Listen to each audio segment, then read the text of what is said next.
Yes people, done with your break. आप लोगों का ब्रेक हो गया। ब्रेक के बाद आपका वापस से स्वागत है। तो ब्रेक से पहले हमने क्या पढ़ा था एक बार क्विकली रिवाइज कर देते हैं और उसके बाद हम आगे पढ़ना चालू कर देंगे। ठीक है, तो देखो बेटा, मैंने आपको ब्रेक से पहले ये पढ़ाया था। मैंने आपको ब्रेक से पहले क्या क्या पढ़ाया एक बार क्विकली रिवाइज करवा देता हूं और उसके बाद मैं आगे पढ़ाना चालू कर दूंगा। मैंने एक टॉपिक चालू किया था, that is the TDS and TCS. अब एक चीज समझना, टीडीएस में दो पार्टी होती है, पेयर एंड पेई। जब भी पेमेंट करते हैं टीडीएस तभी कटेगा जब आगे वाले के हाथ में इनकम टैक्सेबल होती है। टीडीएस कब काटना है? पेमेंट या क्रेडिटिंग, व्हिचएवर इज अर्लियर के टाइम पे। लेकिन बेटा 6 पेमेंट ऐसे है जिसमें टीडीएस काटना है सिर्फ एक्चुअल पेमेंट के टाइम पे। एक तो सैलरी का, एक ईपीएफ का, एक विनिंग का, लाइफ इंश्योरेंस पॉलिसी का मैच्योरिटी, कंपलसरी एक्विजिशन असेट के कंपनसेशन पे, और बैंक से जब आप कैश विड्रॉ करते हो तब सिर्फ पेमेंट होगा, तभी आपका टीडीएस कटेगा। अब एक चीज समझना, मैंने आपको ये बताया जितनी भी रेट्स होती है वो फ्लैट रेट होती है, लेकिन आपको क्या करना पड़ेगा कि हेल्थ एंड एजुकेशन से सरचार्ज दो जगह कंसीडर करना पड़ेगा। एक तो जब आप पेमेंट कर रहे हो किसी नॉन रेजिडेंट फॉरेन कंपनी को, या फिर आप पेमेंट कर रहे हो सैलरी का, तो वहां पे आपको surcharge health and education cess को कंसीडर करना पड़ेगा। यू गॉट माय पॉइंट और नॉट? यस। अब एक और चीज समझना, मैंने आपको एक और चीज बताई कि भैया यहां पे जब अगर आगे वाला पर्सन है वो अपना पैन नंबर आधार नंबर नहीं देता, पेई अपना आधार नंबर या पैन नंबर नहीं देता, तो उसका टीडीएस है वो हायर रेट से कटेगा। कौन सी रेट से कटेगा? जो भी रेट दे रखी है, या फिर 20% whichever इज हायर। लेकिन जो 20% है उसकी जगह 5% हो जाएगी अंडर सेक्शन 194O। ये 194O क्या है वो आज अपन समझेंगे, आज नहीं कल आएगा 194O तक, कल पहुंचेंगे। ठीक है, उसके बाद मैंने आपको पहली सेक्शन बताई 192, that is TDS on salary. Salary में पेयर कौन होना चाहिए? एम्प्लॉयर। एम्प्लॉई का टीडीएस काटेगा। कौन सी रेट से? स्लैब रेट से। उसके बाद में मैंने आपको कुछ एडिशनल नोट्स पढ़ाए। एडिशनल नोट्स में पहला पॉइंट ये पढ़ाया कि अगर एम्प्लॉई है वो अदर इनकम का डिटेल देता है या डिडक्शन का डिटेल देता है तो एम्प्लॉयर उसको कंसिडर करने के बाद टीडीएस काटेगा। लेकिन कोई लॉसेस का डिटेल देता है तो एम्प्लॉयर उसको कंसिडर नहीं करेगा, except loss from house property. House property के लॉस को छोड़ के कोई भी और लॉस है वो कंसिडर नहीं करेगा एम्प्लॉयर। बाकी वाला जो लॉसेस है वो कंसिडर नहीं करेगा, सिर्फ हाउस प्रॉपर्टी का लॉस है वो कंसिडर करेगा। उसके बाद में मैंने आपको बताया कि अगर कोई भी एम्प्लॉई है वो एक से ज्यादा जगह काम करता है तो उसको एक एम्प्लॉयर से मिलने वाली सैलरी और टीडीएस का डिटेल दूसरे को दे सकता है, जिससे कि दूसरा उसको कंसिडर करने के बाद टीडीएस काटे। उसके बाद मैंने आपको यह बताया कि बहुत बार क्या होता है, एम्प्लॉई का जो भी नॉन मॉनेटरी परक्यूजिट रहता है उसका जो टैक्स है वो एम्प्लॉयर खुद भरता है। बोलता है तेरे नॉन मॉनेटरी परक्यूजिट का टैक्स मैं भर दूंगा। अगर एम्प्लॉयर ने भरा तो उस केस में जो एम्प्लॉय के हाथ में वो नॉन मॉनेटरी परक्यूजिट का टैक्स है जो एम्प्लॉयर भर रहा है वो एग्जेम्प्ट है। ठीक है, तो भैया वो एम्प्लॉयर को अलाउ भी नहीं होता due to section 40। You got my point और नॉट? यस। उसके बाद सेक्शन 192A में मैंने बताया दैट इज ईपीएफ का आपको एक्यूमुलेटेड बैलेंस मिल जाता है। जो एम्प्लॉय प्रोविडेंट फंड का एक्यूमुलेटेड बैलेंस आपको मिलता है, अगर आपके हाथ में वो टैक्सेबल होता है तो उस केस में उस पर टीडीएस कटेगा। पेयर इज एनी पर्सन, पे इज एनी पर्सन। अब एक चीज समझना, 10% की रेट से टीडीएस कटेगा। लेकिन एक चीज समझना, टीडीएस तभी कटेगा जब दो कंडीशन सेटिस्फाइड होनी चाहिए। पहली कंडीशन वो उसके हाथ में टैक्सेबल है, एम्प्लॉय के हाथ में, और दूसरी कंडीशन ये है कि अमाउंट है वो 50,000 या उससे ज्यादा है। 50,000 से कम है तो टीडीएस काटने की जरूरत नहीं। अब एक और चीज समझना, अगर एम्प्लॉय ने अपना जो पेन नंबर है वो पेन नंबर अगर यहां पे नहीं दिया, एम्प्लॉय ने अपना पेन नंबर नहीं दिया, तो उस केस में एम्प्लॉय का टीडीएस है वो एमएमआर की रेट से कट जाएगा, that is the section 192A। तो अपन ने अभी तक दो सेक्शन पढ़ी, 192 और 192A। अब आप तीसरी सेक्शन लिखो सीधा 193। तो तीसरी सेक्शन लिखो सेक्शन 193 और 193 में लिखो TDS on interest on security. Securities पे इंटरेस्ट का टीडीएस। सिक्योरिटी क्या? Debenture, bonds and all. तो डिबेंचर है, बॉन्ड्स है, उस पे जो भी मिलता है दैट इज कॉल्ड इंटरेस्ट। किस पे? सिक्योरिटी पे। चलो, तो TDS on interest on security. अब इसमें वो की वो चीजें, सिक्योरिटी पे इंटरेस्ट, वो अपन 4 चीजें लिखते थे। पहले लिखेंगे पेयर कौन होना चाहिए, दूसरा अपन लिखेंगे पेई कौन होना चाहिए, तीसरा अपन लिखेंगे रेट क्या है, और चौथा हम लिखेंगे एडिशनल पॉइंट्स। चलो, सबसे पहले लिखो पेयर। सर पेयर कौन होना चाहिए? कोई भी पर्सन, एनी पर्सन, कोई भी पर्सन अगर सिक्योरिटी जो होती है, security means debenture, bonds and all, उस पे अगर इंटरेस्ट देता है दैट इज एनी पर्सन, कोई भी पे कर रहा है इंटरेस्ट तो उस पे टीडीएस कटेगा। पेई कौन होना चाहिए? बेटा इसमें पहली बार मैं लिखवा रहा हूं resident person. Any resident person means किसी रेजिडेंट पर्सन को सिक्योरिटी पे इंटरेस्ट मिलता है। रेट क्या रहेगी? तो रेट लिखोगे आप 10%। रेट लिखोगे आप 10%। तो देखो मैंने क्या लिखा, TDS on interest on security, security का पास में लिखना है तो लिख लो, debenture, bonds and all, that is called security. जो सिक्योरिटीज रहती है उस पे इंटरेस्ट मिलता है। Payer any person, payee is a resident person, सिर्फ रेजिडेंट पर्सन। और रेट क्या रहेगा? 10%। अब एक चीज समझना, इधर देखना, कोविड की वजह से निर्मला सीतारमण जी ने रेट को क्रैश किया। जो टीडीएस की रेट थी, मोस्ट ऑफ सेक्शन में ये आपको देखने को मिलेगा कि मोस्ट ऑफ सेक्शन में जो टीडीएस की रेट है वो रेट को क्रैश किया गया। अभी 10% है, लेकिन निर्मला सीतारमण जी ने एक अमेंडमेंट किया कि अगर TDS is required to be deducted between आपका 14 मई 2020 से लेके और 31 मार्च 2021, मींस ये पूरा साल में ऑलमोस्ट पार्ट इसमें कवर हो रहा है। तो 14 मई 2020 से लेके और 31 मार्च 2021 इसके बीच में अगर टीडीएस काटना है तो बेटा आपका जो टीडीएस का रेट जो रहेगा ना, वो रेट आपका 10% की जगह 7.5% रहेगा। मींस जो सेक्शन में रेट है उसको 25% से क्रैश किया गया। मींस टीडीएस की रेट को 25% से क्रैश किया गया। If TDS is required to be deducted between this particular period 14 May 2020 से लेके और 31 मार्च 2021 तक, मींस इसको अपन बोलेंगे कोविड पीरियड करके, ठीक है। तो कोविड पीरियड में निर्मला सीतारमण जी ने ये टीडीएस की रेट को कम किया गया। अब आप बोलोगे इसका क्या रीजन, ऐसा क्यों कम किया? इसका रीजन यह है कि निर्मला सीतारमण जी चाहती है कि लोगों के हाथ में ज्यादा पैसा आए। जैसे मान लो इंटरेस्ट आपको सिक्योरिटी का मिल रहा है, तो 1 लाख का इंटरेस्ट है, अगर 10,000 कटता उसकी जगह 7,500 ही कटेगा। इसका मतलब 2,500 आपके हाथ में यूज करने को ज्यादा मिलेगा। तो लोगों के पास में लिक्विडिटी बनी रहेगी, लोगों के पास में लिक्विडिटी बनी रहेगी। इसके लिए टीडीएस की रेट को 25% से क्रैश किया, but only for this particular period 14 May 2020 से लेकर और 31 मार्च 2021 के बीच में अगर टीडीएस काटना है, then TDS has to be deducted by the 7.5%, means 10% की जगह आपकी रेट है वो 7.5% हो जाएगी। तो मैं एक काम करता हूं, यहां कैसे लिखना है आपको, अगर आपके पास अलग कलर की पेन है तो अलग कलर की पेन से लिखना, ग्रीन कलर है तो ग्रीन कलर से, अगर नहीं है तो कोई बात नहीं। आप यहां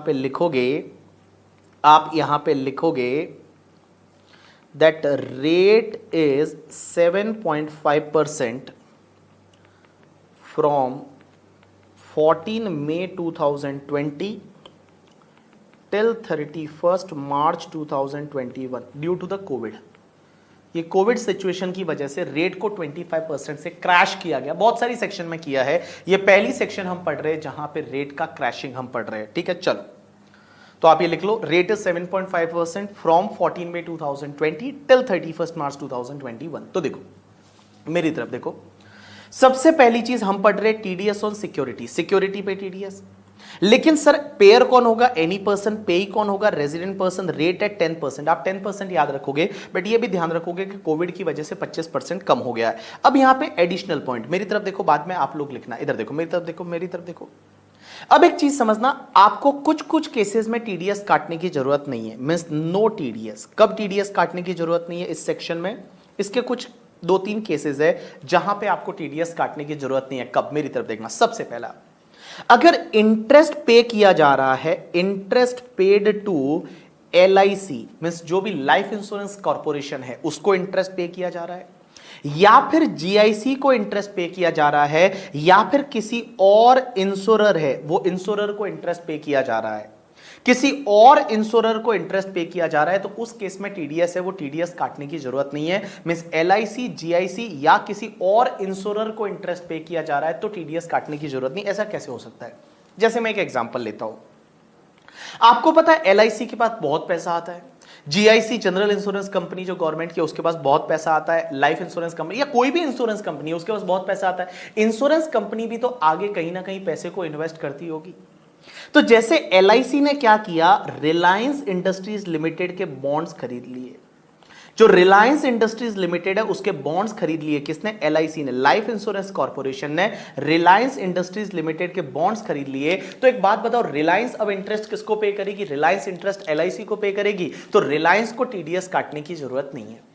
तो बड़ा सिंपल है कि अगर आप इंटरेस्ट दे रहे हो वो एलआईसी को दे रहे हो, जीआईसी को दे रहे हो या इंश्योरर को दे रहे हो, किसी भी इंश्योरेंस कंपनी को दे रहे हो, तो उस केस में टीडीएस काटने की जरूरत नहीं है। दूसरा पॉइंट कि अगर जो इंटरेस्ट है वो इंटरेस्ट किसी भी डीमैट सिक्योरिटी पे मिलता है, किस पे मिलता है? Demat security. अगर डीमैट सिक्योरिटीज है तो उस पे टीडीएस नहीं कटेगा। डीमैट सिक्योरिटी का मतलब होता है ऐसी सिक्योरिटी जो आपके डीमैट फॉर्म में आती है। डीमैट फॉर्म में, जैसे डीमैट फॉर्म क्या होता है आपको पता है? जैसे अपन डीमैट अकाउंट खुलवाते हैं, बहुत सारे स्टॉक ब्रोकर है जिसके थ्रू आप डीमैट अकाउंट खुलवा सकते हो। जैसे मान लो कोटक सिक्योरिटीज है, मोतीलाल ओसवाल है, इंडिया इन्फोलाइन है, जीरोधा है, अब स्टॉक्स है, तो इनके थ्रू आप डीमैट अकाउंट खुलवाते हो। तो अगर कोई डीमैट सिक्योरिटीज है तो डीमैट सिक्योरिटीज के केस में टीडीएस नहीं कटेगा। और तीसरा मैं बता दूं, अगर कोई भी गवर्नमेंट सिक्योरिटीज है, जो भी तुम्हारी गवर्नमेंट सिक्योरिटीज है, वो गवर्नमेंट सिक्योरिटीज पे इंटरेस्ट मिलेगा, उस पे भी टीडीएस नहीं कटेगा। तो बेटा ये 3 केस ऐसे हैं जिसमें टीडीएस काटने की जरूरत नहीं है, भले इंटरेस्ट कितना भी हो। तो मैंने क्या बोला? ये 3 केस ऐसे हैं जिसमें टीडीएस काटने की जरूरत नहीं है। कहां कहां पे? तो देखो मैंने क्या बोला, हम पढ़ रहे हैं TDS on interest on securities. Payer any person payee resident person rate 10%, 7.5% due to the COVID. और बेटा 3 केस में टीडीएस नहीं काटना। एक तो अगर एलआईसी, जीआईसी या किसी और इंश्योरर को इंटरेस्ट दिया जा रहा है, या डीमैट सिक्योरिटी पे इंटरेस्ट है, या फिर गवर्नमेंट सिक्योरिटी पे इंटरेस्ट है, तो उस पे टीडीएस है, वो टीडीएस काटने की जरूरत नहीं है। यू गॉट माई पॉइंट और नॉट? यस। तो एडिशनल पॉइंट में लिखो पॉइंट नंबर 1। एडिशनल पॉइंट में लिखो point number 1, no TDS if, और उसमें पॉइंट नंबर ए करके, नो टीडीएस इफ ए लिखो interest paid to LIC, GIC और any other insurer, any other insurer, any other insurer. और दूसरा लिखो interest on government securities, interest on government securities. और तीसरा लिखो डीमैट सिक्योरिटीज, डीमैट सिक्योरिटीज। तीसरा लिखो डीमैट सिक्योरिटीज। उसके बाद नोट नंबर 2 या एडिशनल पॉइंट में 2, एडिशनल पॉइंट में 2, और एडिशनल पॉइंट में 2 लिखो TDS not applicable, TDS not applicable, not applicable, not applicable on interest, interest payable on bonds on Power Finance Corporation Limited, Power Finance Corporation Limited और Indian Railway Finance Corporation Limited. TDS not applicable on interest payable on bonds of Power Finance Corporation Limited, that is PFCL। ये अपन ने 54 EC में पढ़ा था क्या PFCL और Indian Railway Finance corporation IRFCL, IRFCL bracket में लिखो सेक्शन 54 EC बॉन्ड्स, ब्रैकेट में लिखो 54 EC बॉन्ड्स। जो सेक्शन 54 EC के बॉन्ड्स है उन बॉन्ड्स पे बेटा टीडीएस काटने की जरूरत नहीं है। जो 54 EC के बॉन्ड्स कौन से? या तो PFCL के या फिर IRFCL के। तो मैंने क्या लिखा? TDS not applicable on interest payable on bonds of the Power Finance Corporation Limited और Indian Railway Finance Corporation Limited. Bracket में लिखना 54 EC बॉन्ड्स करके, ठीक है? जो 54 EC के बॉन्ड्स है वो। तीसरा लिखो, तीसरा लिखो इंटरेस्ट ऑन डिबेंचर। तीसरा लिखो interest on debenture of public company, interest on debenture of public company, interest on debenture of public company if interest is up to ₹5,000 is interest is up to ₹5,000 paid to resident individual /HUF. Interest on debenture of public company. If interest is up to 5,000 paid to resident individual /HUF by account pay check. By account pay check. Interest on debenture of public company, जो public company होती है, public company means जो limited company, you can say private limited नहीं, public company.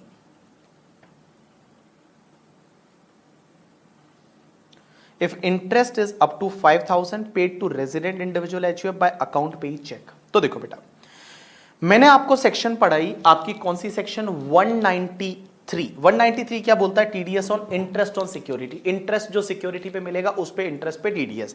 Pair कौन होना चाहिए? कोई भी पर्सन. पेई कौन होना चाहिए? रेजिडेंट. रेट क्या रहेगी? 10%. कोविड की रेट से वजह से रेट 7.5%. अब एक चीज समझना, यहां पे एडिशनल पॉइंट में हमने क्या पढ़ा? टीडीएस नहीं काटना. कहां पे नहीं काटना? 3 जगह पे. पहला तो ये मैं बोलूंगा कि इंटरेस्ट जो है वो LIC GIC इंश्योरेंस कंपनी को दिया जा रहा है किसी को. दूसरा जो डीमेट सिक्योरिटी है, तीसरा जो गवर्नमेंट सिक्योरिटी है, उन पे तो टीडीएस काटना ही नहीं. चौथा मैंने बताया कि जो इंडियन रेलवे फाइनेंस कॉर्पोरेशन या फिर पावर फाइनेंस कॉर्पोरेशन लिमिटेड के जो बॉन्ड्स है, जो 54 EC में अपन ने देखे थे, उन पे टीडीएस नहीं कटेगा.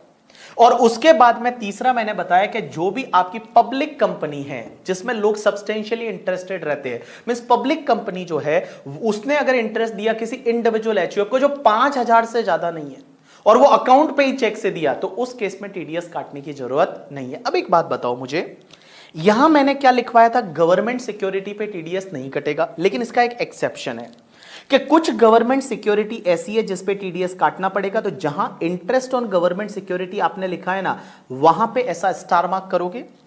इंटरेस्ट ऑन गवर्नमेंट सिक्योरिटी पे आप स्टार मार्क करोगे और यहां पे फिर आप एक नोट के फॉर्म में लिखोगे, दैट इज नोट के फॉर्म में, और नोट पे आप स्टार मार्क करोगे और नोट के फॉर्म में लिखो, नोट के फॉर्म में लिखो कि TDS is applicable, TDS is applicable on 8% saving taxable bonds, saving taxable bonds 2003 or 7.75% taxable bonds, 7.75% saving taxable bonds,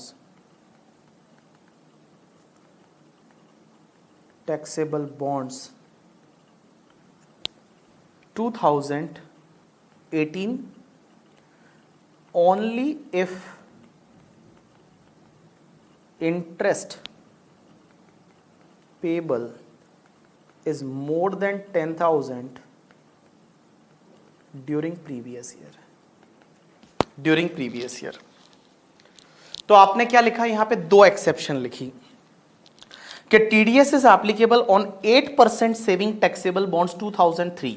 means 2003 का एक सेविंग टैक्सेबल बॉन्ड्स है, ये आरबीआई के बॉन्ड्स होते हैं, ठीक है, जो गवर्नमेंट इशू करती है. तो 8% सेविंग टैक्सेबल बॉन्ड्स 2003 या फिर 7.75% सेविंग टैक्सेबल बॉन्ड्स 2018, इन दोनों पे अगर इंटरेस्ट है, वो गवर्नमेंट के बॉन्ड्स है, तो भी इस पे टीडीएस कटेगा. Only if interest is more than 10,000 during the previous year. Means 10,000 से ज्यादा इंटरेस्ट पेबल है तो उस पे टीडीएस कटेगा. यहां पे ये सेक्शन है वो आपकी कंप्लीट हो जाती है. यहां पे ये सेक्शन है वो आपकी कंप्लीट हो जाती है. तो all people just pay attention, समझने की कोशिश करना. All people just pay attention, ठीक है. देखो बेटा, हमने पढ़ा 193 क्या बोलता है? TDS on interest on security, जो सिक्योरिटी डिबेंचर बॉन्ड्स वगैरह होता है उस पे इंटरेस्ट. पेयर कौन होना चाहिए? Any person. पेई कौन होना चाहिए? Resident person. रेट क्या? 10%. कोविड की वजह से 7.5%. टीडीएस कहां नहीं कटेगा? तो अगर मैं बोलूं कि टीडीएस कहां नहीं कटेगा, तो 3-4 केसेस है जहां टीडीएस नहीं कटेगा. सबसे पहला तो टीडीएस नहीं कटेगा अगर मान लो वो तुम्हारा इंटरेस्ट है, वो इंटरेस्ट LIC GIC या किसी इंश्योरेंस कंपनी को दे रहे हो. दूसरा अगर मान लो गवर्नमेंट सिक्योरिटी है तो तीसरा क्या तुम्हारा डीमैट सिक्योरिटी। उसके बाद हमने एक और पॉइंट ये पढ़ा कि भैया अगर जो तुम्हारा इंडियन रेलवे फाइनेंस कॉर्पोरेशन है, पावर फाइनेंस कॉर्पोरेशन लिमिटेड के बॉन्ड्स है, उस पर टीडीएस नहीं कटेगा। और उसके बाद तीसरा मैंने आपको बताया कि अगर कोई पब्लिक कंपनी, और पब्लिक कंपनी ने क्या किया कि भैया 5,000 तक का इंटरेस्ट है, पब्लिक कंपनी ने 5,000 तक का इंटरेस्ट है, तो उस केस में इंडिविजुअल एचयूएफ को अकाउंट पे ही चेक से दे रहे हैं तो उस केस में टीडीएस नहीं कटेगा। और लेकिन गवर्नमेंट सिक्योरिटी में दो पे टीडीएस कटेगा, एक तो 8% सेविंग टैक्सेबल बॉन्ड्स 2003 वाला एंड 7.75% सेविंग टैक्सेबल बॉन्ड्स 2018 वाला। लेकिन उस पे टीडीएस तभी कटेगा जब वो इंटरेस्ट है वो 10,000 रुपए से ज्यादा है। अगर अप टू 10,000 है प्रीवियस ईयर में किसी पर्सन को पे कर रहे हैं तो टीडीएस नहीं कटेगा। यू गॉट माय पॉइंट और नॉट? यस। चलो उसके बाद में एक सेक्शन लिखो, दैट इज द सेक्शन 194। ये तुम्हारी 193 थी सर, कितनी सेक्शन है? 192 पढ़ा, 192A पढ़ा, उसके बाद 193 पढ़ा। अब हम पढ़ने वाले हैं 194। तो लिखो section 194 that is TDS on dividend. एक बात बताओ, मैंने आपको बताया था डिविडेंड अब टैक्सेबल होता है, तो जब डिविडेंड टैक्सेबल होगा तो भैया टीडीएस भी काटना पड़ेगा। Answer is yes. अगर डिविडेंड टैक्सेबल होगा तो टीडीएस भी काटना पड़ेगा। तो देखो सबसे पहले पेयर कौन होना चाहिए, दूसरा पेई कौन होना चाहिए, तीसरा रेट क्या होनी चाहिए, और चौथा एडिशनल पॉइंट क्या है। तो देखो बेटा सबसे पहले सर पेयर कौन होना चाहिए, मतलब डिविडेंड कौन पे कर रहा है तो टीडीएस काटेगा, किसको पे किया जा रहा है तो टीडीएस काटेंगे, कौन सी रेट से काटेंगे, और इसमें कुछ एडिशनल पॉइंट्स है क्या। तो आंसर इज यस। तो देखो all people just pay attention. Pair कौन होना चाहिए, तो मैं बोलूं पेयर इज डोमेस्टिक कंपनी। अगर कोई भी डोमेस्टिक कंपनी है वो डिविडेंड दे रही है, dividend include deem dividend also, जो हमने section 222A B C D पढ़ा था, that is called deem dividend, तो डीम डिविडेंड भी उसमें आ जाता है। तो डोमेस्टिक कंपनी अगर कोई भी डिविडेंड देती है तो टीडीएस काटा जाएगा। लेकिन किसको दिया जा रहा है डिविडेंड, यहां डिविडेंड दिया जा रहा है रेजिडेंट पर्सन को। अगर किसी भी रेजिडेंट पर्सन को दिया जा रहा है तो टीडीएस कटेगा। लेकिन सर रेट क्या रहेगी, मैं बताऊं, रेट यहां पे 10% है। यहां पे रेट आपकी 10% है, लेकिन सर कोविड की वजह से क्या यहां पे भी आपका जो रेट है वो रेट का कटिंग हुआ है। Answer is yes. यहां पे भी कोविड की वजह से बेटा तुम्हारा कटिंग होगा, और कोविड की वजह से अगर मान लो जो तुम्हारा रेट है वो रेट 14 मई 2020 से लेकर और 31 मार्च 2021 तक आपका जो टीडीएस का रेट है वो 7.5% हो जाएगा। एंड तीसरा पॉइंट, सर यहां पे कोई एडिशनल पॉइंट है? Answer is yes. अब एक चीज समझना, यहां पे एक एडिशनल पॉइंट यह है कि अगर किसी इंडिविजुअल को दिया जा रहा है डिविडेंड और वो डिविडेंड 5,000 से ज्यादा नहीं है, अगर अप टू 5,000 है, किसी इंडिविजुअल को दिया जा रहा है और कैश को छोड़ के किसी मोड से दिया जा रहा है, तो टीडीएस काटने की जरूरत नहीं है।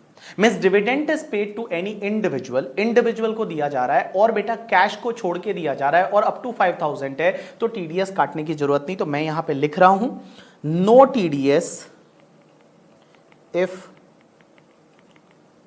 डिविडेंड पेड, पेड या पेबल दोनों में कोई भी हो सकता है, dividend payable, payable by any mode other than cash, means cash में नहीं दिया, any mode other than cash, any mode other than cash to individual up to ₹5,000। तो आपने क्या लिखा, देखो no TDS if dividend payable by, no TDS if dividend payable by any mode other than cash, cash में नहीं होना चाहिए, और किसी इंडिविजुअल को दिया और अप टू 5,000 है। चलो कॉपी मारो इसको, इस पूरी सेक्शन को कॉपी करो, बस इतना ही है इसमें। 194 TDS on dividend.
Yes people, done.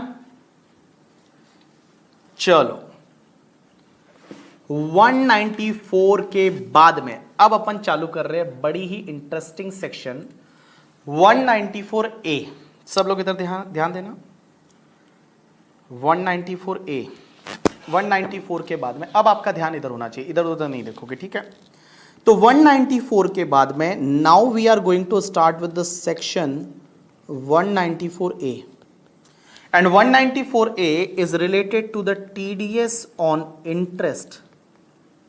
TDS on interest। अब आप मुझे बोलोगे सर अभी तो पढ़ा था इंटरेस्ट पे TDS, अभी थोड़ी देर पहले 193 में तो पढ़ा था, अब 194 में वापस कैसे आ गया? तो 194A में जो आता है 194A में that is TDS on interest other than interest on security, means securities को छोड़ के। अब एक बात बताओ, सिक्योरिटीज वाला 193 में ऑलरेडी आ चुका है, सिक्योरिटीज वाला जो है वो 193 में ऑलरेडी आ चुका है। यहां पे अपन 194A में बात कर रहे हैं, that is TDS on interest, interest की बात। तो बेटा TDS on interest but other then interest on security, security वाले इंटरेस्ट को छोड़ के, जो सिक्योरिटी वाला इंटरेस्ट है वो सिक्योरिटी वाले इंटरेस्ट को छोड़ के, इंटरेस्ट ऑन सिक्योरिटी, सिक्योरिटी वाले इंटरेस्ट को छोड़ के, सिक्योरिटी वाले इंटरेस्ट को छोड़ के बाकी वाला इंटरेस्ट इधर आ जाएगा। जैसे बैंक में FD कराई आपने, और बैंक में जब आपने FD करवाई और बैंक आपको इंटरेस्ट दे रहा है, तो बेटा वो कहां पे आएगा? वो यहां पे आएगा, इस सेक्शन में आएगा, क्योंकि सिक्योरिटी थोड़ी है। आपने बैंक में FD कराई, उस पे जो इंटरेस्ट है वो यहां पे आएगा। मैंने आपको लोन दिया और लोन पे आप मुझे इंटरेस्ट दे रहे हो, वो कहां पे आएगा? यहां पे आएगा। तो हमने पहले 193 में जो पढ़ा था that is TDS on interest on security. अब सिक्योरिटी को छोड़ के कोई भी इंटरेस्ट है वो आपके 194A में आएगा। अब एक बात समझना, 194A क्या बोलती है? सब लोगों का ध्यान इधर होना चाहिए, आपका पूरा ध्यान इस सेक्शन के लिए इधर होना चाहिए, बिकॉज बड़ी ही इंटरेस्टिंग सेक्शन है और यहां से आपका क्वेश्चन है वो निकल सकता है। तो सब लोग इधर ध्यान देना। हाँ, सबसे पहले वही स्टैंडर्ड फॉर्मेट हम फॉलो करेंगे। पेयर कौन होना चाहिए? पेई कौन होना चाहिए? सर रेट क्या है और एडिशनल पॉइंट क्या है? चलो मेरी तरफ ध्यान देना। हाँ, आप कुछ लिखना मत, एक बार एडिशनल पॉइंट्स क्या है। चलो सबसे पहली चीज पेयर कौन होना चाहिए, तो मैं बता दूं यहां पे पेयर कौन होना चाहिए। पेयर में एनी पर्सन मैंने पहले लिखा कि एनी पर्सन, कि कोई भी पर्सन किसी को इंटरेस्ट पे करेगा तो उसको TDS काटना पड़ेगा। एक एग्जांपल लेता हूं, समझने की कोशिश करना। मैं बात करता हूं कि मान लो फॉर एन एग्जांपल मैं आपकी बात कर रहा हूं, आप मुझे एक बात बताओ। फॉर एन एग्जांपल आपकी मम्मी है और मम्मी ने क्या किया कि मम्मी ने किसी से लोन लिया आपको पढ़ाने के लिए। मम्मी ने क्या किया, आपको पढ़ाने के लिए किसी से लोन लिया। हो सकता है ऑब्वियसली इंडिया में तो जरूरी है, एजुकेशन है, एजुकेशन के लिए लोन भी लेना पड़ता है। तो मम्मा ने क्या किया, मान लो आपको पढ़ाने के लिए किसी से एजुकेशनल लोन लिया, आपके पढ़ाने के लिए, आपकी शादी के लिए, किसी भी चीज के लिए लोन लिया।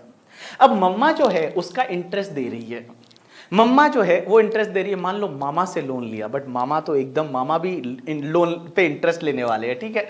तो मामा से अगर मान लो मम्मी ने लोन लिया और मामा को इंटरेस्ट दिया, तो आप मुझे एक बात बताओ, is it possible for your mom to deduct the TDS? क्या ये पॉसिबल है आपकी मम्मी के लिए TDS काटना? देखो एक बात बताओ, TDS काटना इतना आसान नहीं होता। एक तो टैक्स काटना पड़ता है, काटने के बाद गवर्नमेंट को जमा करवाना पड़ता है, उसके लिए 10 नंबर चाहिए होता है। एक नंबर होता है that is called 10 number, tax account number करके, ठीक है, that is called 10 number. 10 number होना चाहिए। उसके बाद में 10 नंबर होने के बाद में आपको रिटर्न फाइल करना पड़ेगा एंड ऑल। आपको क्या करना पड़ेगा? रिटर्न फाइल करना पड़ेगा एंड ऑल। TDS के रिटर्न फाइल करने पड़ते हैं, फिर इंटीमेशन आती है एंड ऑल। ये बहुत सारी चीजें हैं वो होती है। अब एक चीज समझना, all people just pay attention, आप लोगों का ध्यान इधर होना चाहिए, सब लोग इधर ध्यान दो, आपका ध्यान इधर होना चाहिए।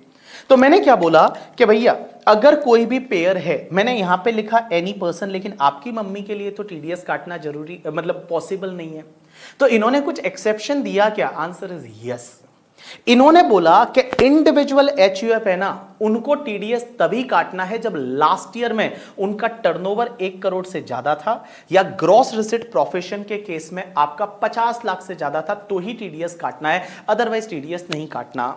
तो अगर मैं आपके मम्मी की बात करूं तो क्वेश्चन ये आता है कि सर मम्मा ने मान लो मामा को इंटरेस्ट दिया तो क्या मामा का टीडीएस काटना पड़ेगा? Answer is no. आपकी मम्मी जो है वो इसमें पेयर नहीं बनेगी। मम्मी को टीडीएस काटने की जरूरत नहीं है। मम्मी को टीडीएस नहीं काटना है क्योंकि मम्मी का कोई बिजनेस नहीं है, कोई प्रोफेशन नहीं है। बट मान लो आपकी मम्मी का बिजनेस है और लास्ट ईयर का टर्नओवर है वो 1 करोड़ से ज्यादा था, बिजनेस है और लास्ट ईयर का टर्नओवर 1 करोड़ से ज्यादा था, तो क्या टीडीएस काटना पड़ेगा? Answer is yes. या ग्रॉस रिसीट 50 लाख से ज्यादा था तो टीडीएस काटना पड़ेगा। तो मैं आपको बोलूं, एक चीज समझना, all people just pay attention. Any person, पहले तो मैंने क्या लिखा पेयर में एनी पर्सन, लेकिन मैं यहां ब्रैकेट में कुछ चीजें लिख रहा हूं जिस पे आप ध्यान देना। मैं यहां पे लिख रहा हूं इन case of individual and HUF. In case of individual HUF, TDS required to be deduct only if last year turnover more than 1 crore in case of business or gross receipt more than 50 lakhs in case of profession। मतलब एक बात बताओ मुझे, मैंने आपको क्या बोला? अभी तक जितनी भी सेक्शन मैंने लिखवाई थी उसमें हर जगह पेयर में क्या लिखवाया था? Any person. मिस कोई भी पर्सन है टीडीएस काटना पड़ेगा, एनी पर्सन लिखवाया था। सैलरी वाले में लिखा था एनी पर्सन, ईपीएफ वाले में लिखा था एनी पर्सन, उसके बाद में आपका इंटरेस्ट जो था सिक्योरिटी उसमें लिखा था एनी पर्सन, डोमेस्टिक कंपनी के इंटरेस्ट में लिखा था डिविडेंड में लिखा था एनी पर्सन। यहां पे मैंने पहले तो लिखा एनी पर्सन, लेकिन बेटा इंडिविजुअल एचयूएफ को टीडीएस तभी काटना है जब लास्ट ईयर का टर्नओवर 1 करोड़ से ज्यादा था या ग्रॉस रिसीट 50 लाख से ज्यादा थी, अदरवाइज टीडीएस काटने की जरूरत नहीं है।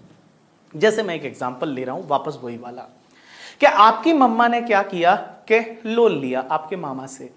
आपकी शादी करनी थी, आपके हाथ पीले करने थे, और आपके हाथ पीले करने के लिए अगर मम्मा ने लोन लिया आपके मामा से, और मामा ऐसे है जो मम्मा से भी इंटरेस्ट ले रहे हैं, मामा ऐसे है जो आपकी मम्मा से भी इंटरेस्ट ले रहे हैं, तो एक बात बताओ, मामा को जो इंटरेस्ट दिया जाएगा उस पे क्या मम्मी को टीडीएस काटना है? Answer is no. Individual HUF TDS नहीं काटेगा पेयर है तो, लेकिन इंडिविजुअल एचयूएफ को भी टीडीएस काटना पड़ेगा अगर लास्ट ईयर का टर्नओवर 1 करोड़ से ज्यादा है या लास्ट ईयर का ग्रॉस रिसीट है वो 50 लाख से ज्यादा है। अगर आपकी मम्मी बिजनेस करती है और बिजनेस करते हैं और लास्ट ईयर का टर्नओवर 1 करोड़ से ज्यादा है, तो मम्मी जी जब बिजनेस कर रहे हैं और लास्ट ईयर का टर्नओवर 1 करोड़ से ज्यादा है, तो उस केस में मुझे एक बात बताओ, लास्ट ईयर का टर्नओवर 1 करोड़ से ज्यादा है तो टीडीएस की कंप्लायंस कर सकती है ना मम्मा? Answer is yes. तो टीडीएस काटना है। या प्रोफेशन है और लास्ट ईयर का टर्नओवर अगर 50 लाख से ज्यादा है, ग्रॉस रिसीट 50 लाख से ज्यादा है, तो टीडीएस काटना पड़ेगा। तो इसमें आप पेयर कैसे याद रखोगे? बोलोगे any person, but other then हमारी मम्मी।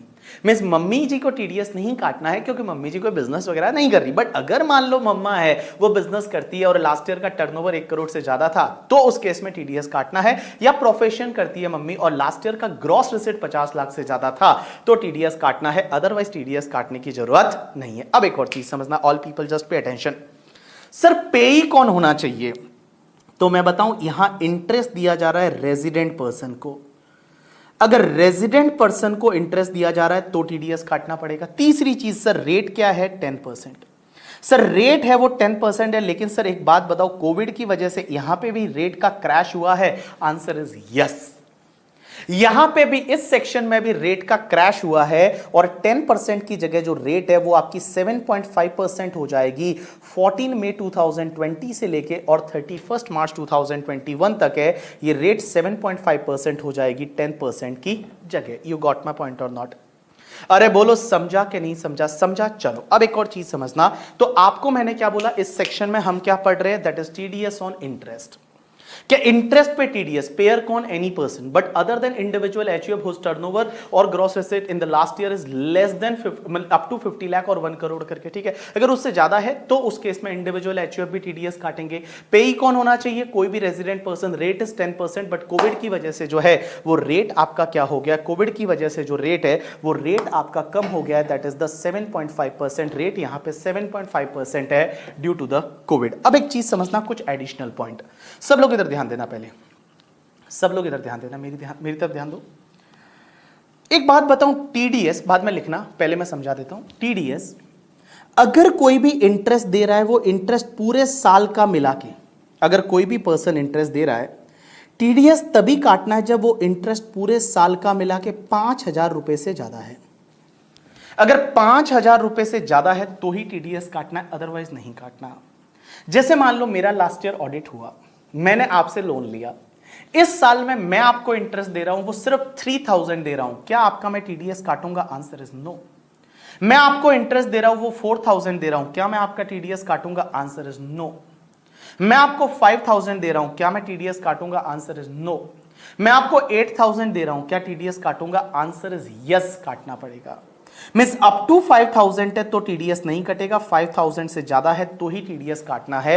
अप टू 5,000 है तो आपको टीडीएस नहीं कटेगा, 5,000 से ज्यादा है तो आपको टीडीएस काटना पड़ेगा। 5,000 से ज्यादा है तो आपको टीडीएस काटना है, अप टू 5,000 है तो आपको टीडीएस काटने की जरूरत नहीं है। अब एक और चीज समझना, मेरी तरफ देखो, मेरी तरफ देखो। दूसरा, लेकिन बेटा अगर कोई भी मींस 5,000 से ज्यादा है तो टीडीएस काटना, अप टू 5,000 है तो टीडीएस नहीं काटना। अब एक और चीज समझना, अगर कोई भी बैंक दे रही है इंटरेस्ट, या फिर कोऑपरेटिव बैंक दे रही है, बैंक या कोऑपरेटिव बैंक दे रही है, या फिर कोई भी तुम्हारा पोस्ट ऑफिस है वो किसी को इंटरेस्ट दे रहा है, आपको पता है बैंक में एफडी कराते हैं ऑल, वो तो बैंक है, कोऑपरेटिव बैंक है या पोस्ट ऑफिस है, ये किसी को इंटरेस्ट दे रहे हैं, तो टीडीएस तभी काटना है जब इंटरेस्ट है वो पूरे साल का मिला के 40,000 पर एनम से ज्यादा है। मींस देखो, नॉर्मल केस में क्या था, 5,000 की लिमिट थी, क्या पूरे साल का मिला के 5,000 से ज्यादा इंटरेस्ट दिया तो टीडीएस काटना है। लेकिन अगर जो इंटरेस्ट दे रहा है वो इंटरेस्ट आपका बैंक दे रहा है, कोऑपरेटिव बैंक दे रहा है या पोस्ट ऑफिस दे रहा है, तो बेटा ये लिमिट है ना वो 40,000 की हो जाएगी। अगर बैंक ने मुझे मान लो 10,000 का इंटरेस्ट दिया, क्या मेरा टीडीएस कटेगा? Answer is no. 15,000 का दिया तो भी नहीं कटेगा, 40,000 का दिया तो भी नहीं कटेगा, लेकिन अगर मुझे 50,000 इंटरेस्ट दिया तो टीडीएस कटेगा? आंसर इज यस, पूरे 50,000 पे कटेगा। एक चीज ध्यान रखना, जब लिमिट क्रॉस हो गई तो पूरे अमाउंट पे टीडीएस कटेगा यहां पे। तो मुझे अगर मान लो मेरा आईसीआईसीआई बैंक में एफडी है और मुझे पूरे साल का मिला के जो इंटरेस्ट मिलता है वो इंटरेस्ट मान लो मुझे 50,000 का मिला तो टीडीएस कटेगा? Answer is yes. 50,000 या 10,000 पे? राइट आंसर इज पूरे 50,000 पे। अगर 40,000 को क्रॉस किया तो पूरे 50,000 पे टीडीएस कटेगा। अब एक और चीज समझना, हाँ लेकिन ये 40,000 की लिमिट है ना, ये 50,000 हो जाएगी अगर इंटरेस्ट दिया जा रहा है वो किसी रेजिडेंट सीनियर सिटीजन को दिया जा रहा है। जो भी रेजिडेंट सीनियर सिटीजन है उसको इंटरेस्ट दिया जा रहा है तो लिमिट 50,000 हो जाएगी। मींस 50,000 तक टीडीएस काटने की जरूरत नहीं है, 50,000 से ज्यादा इंटरेस्ट दिया जाएगा तो ही टीडीएस काटना पड़ेगा। तो मैंने क्या बोला, समझने की कोशिश करना। हाँ, all people just pay attention. मैंने बोला टीडीएस ऑन इंटरेस्ट, इंटरेस्ट दे रहे हैं other than interest on security, security को छोड़ के, जो सिक्योरिटी वाला इंटरेस्ट है उसको छोड़ के, because that is covered in 193। Payer कौन है? एनी पर्सन, कोई भी पर्सन हो। In case of individual HUF TDS required to be deducted if the last year turnover 1 crore से ज्यादा है तो ही, और बिजनेस के केस में और प्रोफेशन के 50 से ज्यादा है। Resident person, gross resident person को पे कर रहे हैं, रेट क्या रहेगा? 10%, कोविड की वजह से 7.5%। और टीडीएस तभी काटना है जब पूरे साल का मिला के किसी को भी इंटरेस्ट दे रहे हैं ना वो 5,000 से ज्यादा है। लेकिन बैंक, पोस्ट ऑफिस और कोऑपरेटिव बैंक दे रही है तो ये लिमिट 5,000 की जगह 40,000 हो जाएगी, और सीनियर सिटीजन को दिया जा रहा है तो 50,000 हो जाएगी। मींस 50,000 से ज्यादा है तो ही टीडीएस काटना है, अदरवाइज टीडीएस नहीं काटना। चलो एक काम करो, पहले आप एडिशनल पॉइंट के ऊपर जो दे रखा है इसको कॉपी करो। पहले आप एडिशनल पॉइंट से ऊपर जो दे रखा है इसको कॉपी करो, फिर मैं आपको एक एक एडिशनल पॉइंट लिखवाता हूं और उसको मैं समझाता हूं। कॉपी करो इसको।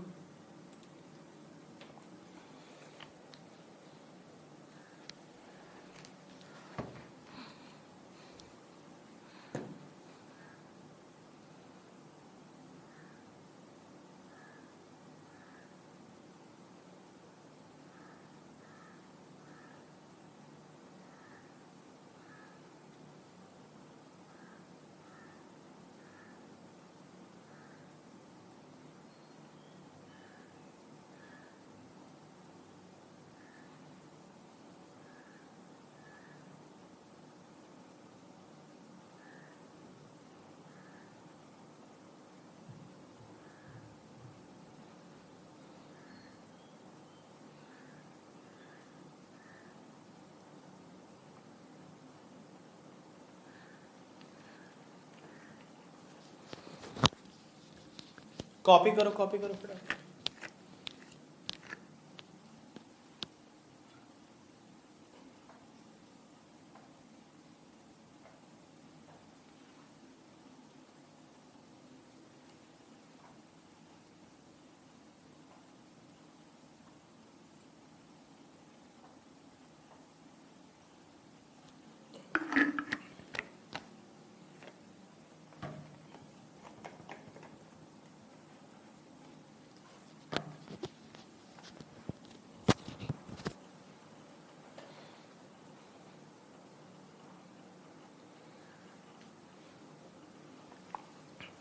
चलो डन। चलो अब आप लिखोगे एडिशनल पॉइंट में।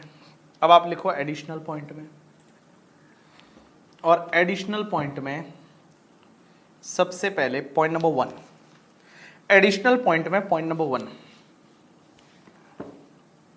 पॉइंट नंबर 1, एडिशनल पॉइंट में पॉइंट नंबर 1 लिख रहे हो आप, लिखो नो टीडीएस इफ, और उसमें point number A, interest is up to ₹5,000 per annum, पूरे साल का मिला के किसी को दे रहे हो वो अप टू 5,000 है। और बी पॉइंट लिखो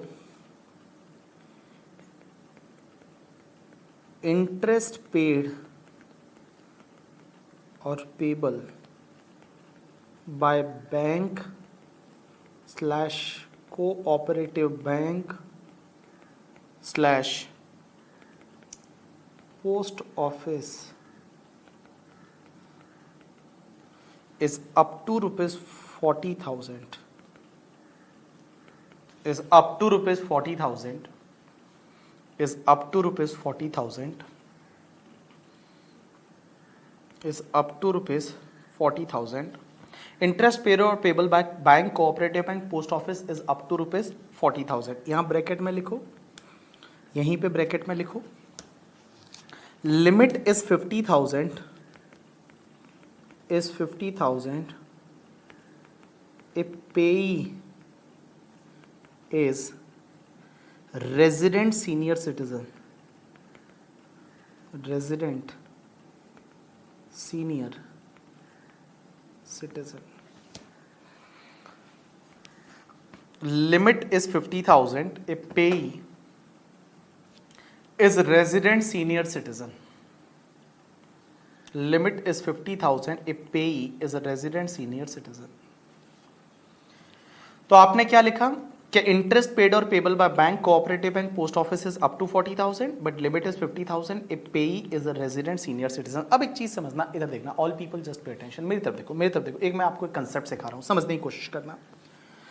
सर आप ये बोल रहे हो, मेरी तरफ देखो, मेरी तरफ देखो, सब लोग इधर देखो, लिखना बंद करो, सब लोग इधर देखो, ये पॉइंट नंबर 1 लिखने के बाद सब लोग इधर देखो। एक बात बताओ सर, आप बोल रहे हो कि अगर कोई भी बैंक है वो अपने को इंटरेस्ट देती है 40,000 से ज्यादा तो टीडीएस कटेगा, मीन्स 40,000 का लिमिट है, 40,000 तक इंटरेस्ट है तो टीडीएस नहीं कटेगा, 40,000 से ज्यादा है तो टीडीएस कटेगा। अब एक और चीज समझना सर, ये 40,000 का लिमिट बैंक वाइज है या ब्रांच वाइज है?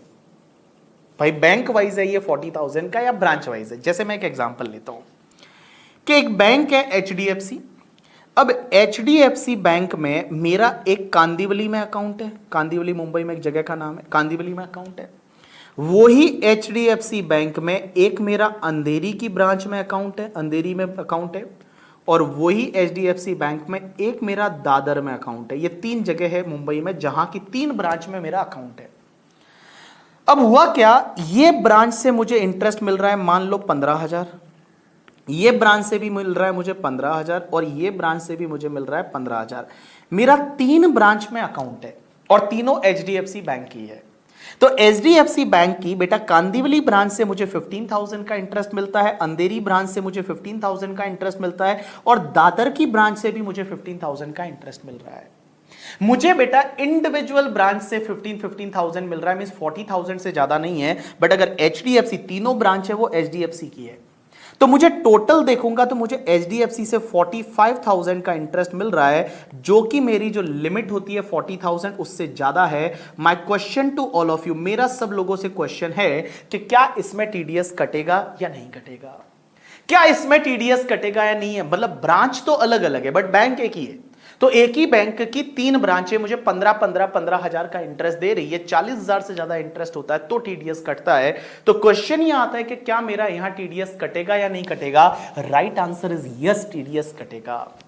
सीबीडीटी ने एक क्लैरिफिकेशन दिया, सीबीडीटी ने एक सर्कुलर निकाला और सीबीडीटी ने बोला कि जब भी इंटरेस्ट दिया जा रहा है तो इंटरेस्ट में ये देखना पड़ेगा कि बैंक है, ब्रांच वाइज ये लिमिट नहीं है, बैंक वाइज लिमिट है। तो बैंक तो एक ही है ना भैया, और ये बैंक आजकल कोर बैंकिंग सिस्टम फॉलो करती है। कोर बैंकिंग किसको बोलते हैं, जिसको सेंट्रलाइज बेसिक बैंकिंग आप बोल सकते हो, जिसको सीबीएस सॉफ्टवेयर बोलते हो, core banking solution, core banking solution या core banking software.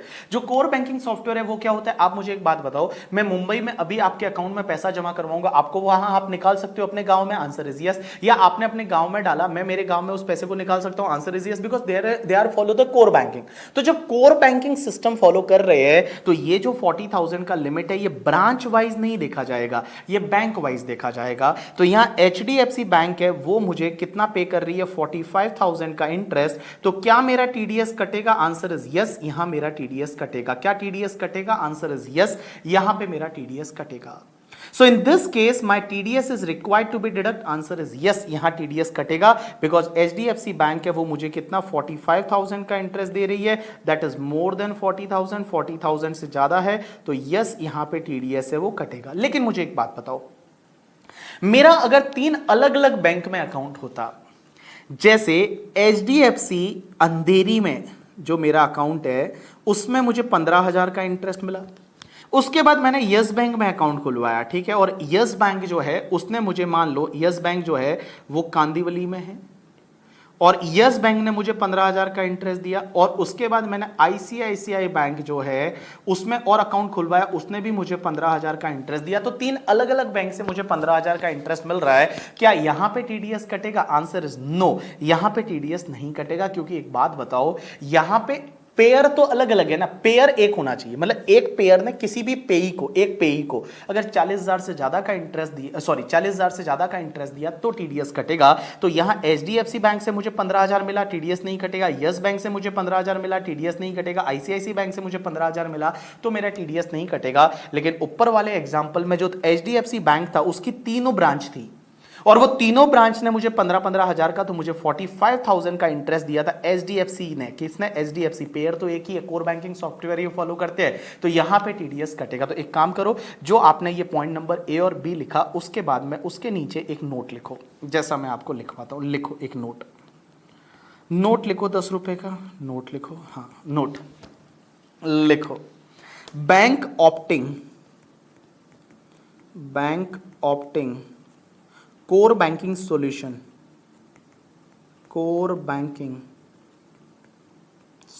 That is called CBS software, जिसको अपन बोलते हैं core banking software, core banking solution.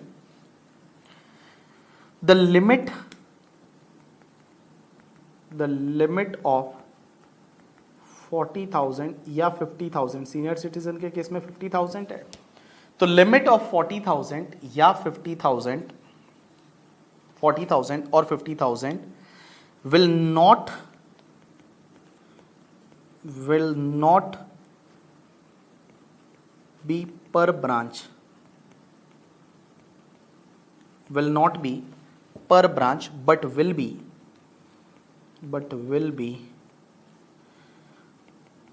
per bank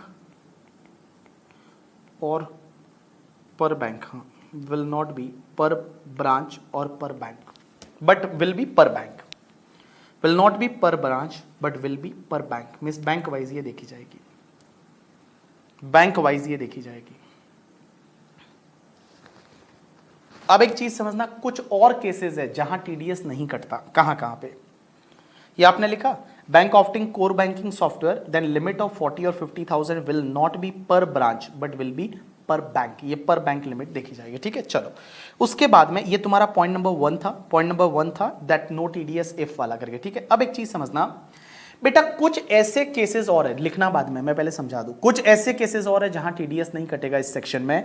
पहला केस, अगर आपको कोई भी सेविंग बैंक इंटरेस्ट मिलता है, saving bank interest, saving bank account पे जो इंटरेस्ट आपको मिलता है, सेविंग बैंक इंटरेस्ट अभी कितना कम हो चुका है पता है आपको, कहीं 3%, कहीं 4%, 4% तो बहुत भारी, बड़ी बैंक होगी तो 4% देती होगी। तो सेविंग बैंक इंटरेस्ट है, वो सेविंग बैंक इंटरेस्ट पे टीडीएस नहीं कटेगा, भले इंटरेस्ट कितना भी हो। आपको, मेरे को मान लो मेरा कोई सेविंग बैंक अकाउंट है, आईडीएफसी फर्स्ट बैंक में सबसे ज्यादा इंटरेस्ट देती है सेविंग बैंक पे, तो आईडीएफसी फर्स्ट बैंक में मेरा सेविंग बैंक अकाउंट है, उस पे मुझे उन्होंने मान लो 70,000 का इंटरेस्ट दिया, लेकिन वो सेविंग बैंक वाला है, बचत खाते वाला है, तो क्या मेरे को टीडीएस कटेगा? Answer is no. उस केस में नो टीडीएस, वहां पे टीडीएस नहीं कटेगा। सेविंग बैंक इंटरेस्ट आपको कितना भी मिलेगा तो टीडीएस नहीं कटेगा। इसका मतलब मैं बोलूं कि आपको टीडीएस तभी कटेगा जब आपको बैंक एफडी का इंटरेस्ट है या आरडी का इंटरेस्ट है। तो बैंक से आरडी का इंटरेस्ट मिलता है, रिकरिंग डिपॉजिट का या फिर फिक्स डिपॉजिट का इंटरेस्ट मिलता है, तो ही टीडीएस कटेगा। अगर आपको सेविंग बैंक इंटरेस्ट है तो उस पर टीडीएस कभी भी नहीं कटेगा। अब एक और चीज समझना, दूसरा पॉइंट, अगर कोई भी पार्टनरशिप फर्म है और फर्म ने पार्टनर को इंटरेस्ट दिया, फर्म ने किसको इंटरेस्ट दिया? अपने पार्टनर्स को, तो उस केस में भी बेटा टीडीएस काटने की जरूरत नहीं है। जैसे अपन ने देखा था पीजीबीपी में कि पार्टनरशिप फर्म पार्टनर को इंटरेस्ट देती है, फर्म को अलाउ होता है 12% पर एनम सिंपल रेट से। तो जो 12% पर एनम सिंपल रेट से अलाउ होता है एंड ऑल, तो वहां पे क्वेश्चन ये आता है कि पार्टनरशिप फर्म ने पार्टनर को इंटरेस्ट दिया तो क्या वहां पे टीडीएस कटेगा? आंसर इज नो, वहां पे टीडीएस नहीं कटेगा। तो जो भी पार्टनरशिप फर्म है, वो पार्टनरशिप फर्म ने अगर पार्टनर को इंटरेस्ट दिया तो उस केस में टीडीएस काटने की जरूरत नहीं, there is no need to deduct the TDS. So partnership firm ने पार्टनर को इंटरेस्ट दिया तो उस केस में टीडीएस है, वो टीडीएस काटने की जरूरत नहीं है। अब एक और चीज समझना, तीसरा पॉइंट ये बोलता है कि अगर मान लो तुम्हारा इनकम टैक्स का रिफंड है तो that is called interest on income tax refund. Income tax refund, कभी कभी टैक्स ज्यादा भर देते हो, तो कभी कभी आप इनकम टैक्स ज्यादा भर देते हो तो गवर्नमेंट आपको रिफंड दे देती है, तो जो इनकम टैक्स रिफंड का इंटरेस्ट आता है उस पे भी टीडीएस नहीं कटेगा। जो इनकम टैक्स का रिफंड है उस पे भी टीडीएस नहीं कटेगा, इनकम टैक्स रिफंड पे टीडीएस नहीं कटेगा। अब एक और चीज समझना, चौथा पॉइंट, अगर आप इंटरेस्ट देते हो, इंटरेस्ट टू, आपने किसी बैंक को इंटरेस्ट दिया या एलआईसी को इंटरेस्ट दिया या आपने यूटीआई का इंटरेस्ट दिया या एनी इंश्योरर को इंटरेस्ट दिया, मींस किसी भी इंश्योरेंस कंपनी को इंटरेस्ट दिया, तो आपको उनका टीडीएस नहीं काटना। तो देखो, अगर आप किसी बैंक को इंटरेस्ट देते हो, जैसे मैं एक एग्जांपल लेता हूं, मैंने क्या किया, किसी बैंक से लोन ले रखा है, मैंने किसी बैंक से लोन ले रखा है, तो हर महीने मैं बैंक को इंटरेस्ट दूंगा, तो जब मैं इंटरेस्ट बैंक को देता हूं तो टीडीएस नहीं काटना। मैं एलआईसी को देता हूं, यूटीआई में यूनिट ट्रस्ट ऑफ इंडिया, ये भी गवर्नमेंट का कंपनी है, या किसी और इंश्योरेंस कंपनी को देता हूं इंटरेस्ट, तो उस केस में टीडीएस नहीं काटना। तो मैंने इंटरेस्ट है वो किसको दिया? किसी बैंकिंग कंपनी को दिया, एलआईसी को दिया, यूटीआई को दिया या किसी इंश्योरर को दिया। अगर इनको मैंने इंटरेस्ट दिया तो उस केस में टीडीएस है, वो टीडीएस काटने की जरूरत नहीं है, there is no need to deduct TDS. इनके केस में टीडीएस नहीं कटेगा। अब एक और चीज समझना, all people just pay attention, अगर कोई भी कोऑपरेटिव सोसाइटी है, कोऑपरेटिव सोसाइटी, कोऑपरेटिव बैंक नहीं है, बैंक नहीं, कोऑपरेटिव सोसाइटी।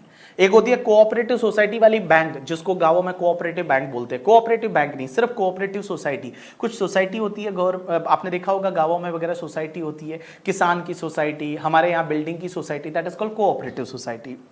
तो जो ये कोऑपरेटिव सोसाइटी रहती है ना, इस कोऑपरेटिव सोसाइटी ने किसी मेंबर को इंटरेस्ट दिया या किसी अदर कोऑपरेटिव सोसाइटी को इंटरेस्ट दिया, अदर कोऑपरेटिव सोसाइटी को इंटरेस्ट दिया, तो मैंने क्या बोला कि अगर कोई कोऑपरेटिव सोसाइटी है, इसने किसी मेंबर को इंटरेस्ट दिया या अदर कोऑपरेटिव सोसाइटी को इंटरेस्ट दिया, तो उस केस में टीडीएस काटने की जरूरत नहीं है। मींस एक कोऑपरेटिव सोसाइटी ने किसी दूसरी कोऑपरेटिव सोसाइटी को इंटरेस्ट दिया या अपने मेंबर को इंटरेस्ट दिया, तो उस केस में टीडीएस है, वो टीडीएस काटने की जरूरत नहीं है, ठीक है। लेकिन इसका इस बार एक अमेंडमेंट हुआ और एक एक्सेप्शन आया, और एक्सेप्शन ये आया कि अगर ये कोऑपरेटिव सोसाइटी जो इंटरेस्ट दे रही है, इसका लास्ट ईयर का टर्नओवर है, वो लास्ट ईयर का टर्नओवर जो है वो 50 करोड़ रुपए से ज्यादा है, लास्ट ईयर का टर्नओवर है वो 50 करोड़ रुपए से ज्यादा है और ये मेंबर को या एनी अदर कोऑपरेटिव सोसाइटी को जो इंटरेस्ट दिया जा रहा है ये इंटरेस्ट 40,000 रुपए से ज्यादा है, और अगर मैं सीनियर सिटीजन के केस में बोलूं तो 50,000 रुपए से ज्यादा है तो बेटा टीडीएस काटना पड़ेगा। पहले तो क्या होता था लास्ट ईयर तक कि इस पे टीडीएस कटता ही नहीं था। अगर कोई कोऑपरेटिव सोसाइटी है वो अपने मेंबर को इंटरेस्ट देती है या किसी और कोऑपरेटिव सोसाइटी को इंटरेस्ट देती है तो टीडीएस नहीं कटता था, लेकिन इस बार से एक अमेंडमेंट किया और अमेंडमेंट ये है कि भैया अगर ये कोऑपरेटिव सोसाइटी का लास्ट ईयर का टर्नओवर 50 करोड़ से ज्यादा है एंड जो इंटरेस्ट दे रहे हैं वो 40,000 रुपीज से ज्यादा दे रहे हैं या फिर सीनियर सिटीजन को दे रहे हैं तो 50 से ज्यादा दे रहे हैं, तो उस केस में टीडीएस है वो टीडीएस काटना पड़ेगा। This is all about the section तुम्हारा, this is the all about the section of the 194A। अब एक और चीज समझना, कुछ पोस्ट ऑफिस की स्कीम होती है, जैसे आपने सुना होगा किसान विकास पत्र या फिर इंदिरा विकास पत्र या नेशनल सेविंग सर्टिफिकेट या post office monthly income account या पोस्ट ऑफिस रिकरिंग इनकम, ये पोस्ट ऑफिस की स्कीम्स जो होती है इन पे आपको टीडीएस नहीं काटना, इस पे पोस्ट ऑफिस टीडीएस नहीं काटेगा। तो जो भी किसान विकास पत्र है या फिर तुम्हारा इंदिरा विकास पत्र है या फिर post office monthly income account है, पोस्ट ऑफिस रिकरिंग डिपॉजिट्स वाला है, उस पे टीडीएस नहीं कटेगा। तो पोस्ट ऑफिस की स्कीम पे आपको जो इंटरेस्ट मिलेगा उस पे टीडीएस नहीं कटेगा। यू गॉट माय पॉइंट और नॉट? यस। चलो एक काम करो आप लोग, जैसे मैं बोलता हूं वैसे वैसे आप लिखते जाओगे। आपने अभी तक पॉइंट नंबर 1 लिखा है, ठीक है, उसके बाद पॉइंट नंबर 2 लिखो, उसके बाद पॉइंट नंबर 2 लिखो, पॉइंट नंबर 2 लिखो और पॉइंट नंबर 2 में लिखो TDS is not applicable, not applicable in following cases. TDS is not applicable in following cases और उसके बाद रोमन में 1 2 3 4 ऐसा लिखते जाओगे, ठीक है। लिखो सबसे पहला point number 1, TDS is not applicable in following cases और उसमें लिखो पॉइंट नंबर 1 और पॉइंट नंबर 1 में लिखो, पॉइंट नंबर 1 में लिखो interest on saving account, interest on bank saving account ऐसा लिख सकते हो, interest on saving bank account, interest on saving bank account, interest on saving bank account, interest on saving bank account, ठीक है। दूसरा लिखो interest on income tax refund, दूसरा लिखो interest on income tax refund, तीसरा लिखो, तीसरा लिखो, तीसरा लिखो, तीसरा लिखो, आपने लिखा interest on income tax refund, yes. तीसरा लिखो interest by partnership firm to partner, interest by partnership firm to partner, interest by partnership firm to partner, interest by partnership firm to partner।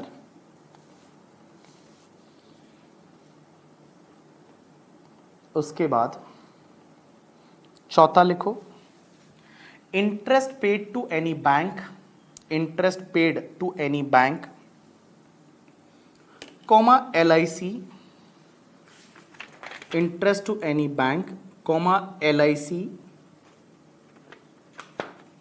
Comma UTI comma UTI comma any insurer comma any insurer, insurer, any insurer means any insurance company, any insurer. उसके बाद लिखो, लिखो interest paid by cooperative society, interest paid by cooperative society bracket में लिखो other than cooperative bank, bracket में लिखो other than cooperative bank, cooperative society bracket में लिखो other than cooperative bank, other than cooperative bank, other than bracket में लिखा other than cooperative bank bracket close, to its members और to any other cooperative society, to its member और any other cooperative society, to its member और any other cooperative society. वहां नीचे note डालो, उसी point के नीचे नोट डालो और नोट में लिखो, उसी पॉइंट के नीचे नोट डालो और नोट में लिखो, if last year turnover is more then 50 crore, if last year turnover, note में लिख रहे हो आप, if last year turnover is more then 50 crore, more than 50 crore, and interest paid to senior citizen is more than 50,000, and interest paid to senior citizen more than 50,000, or any other person is more than 40,000, any other person is more than 40,000, then TDS is applicable. Then TDS is applicable. Then TDS is applicable. Then TDS is applicable.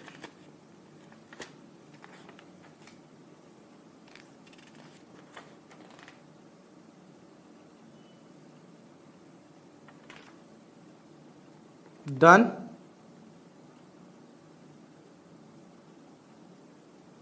चलो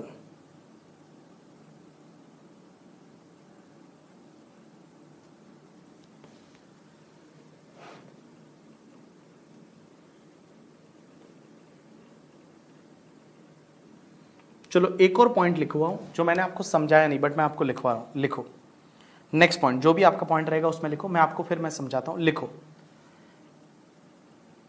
interest credited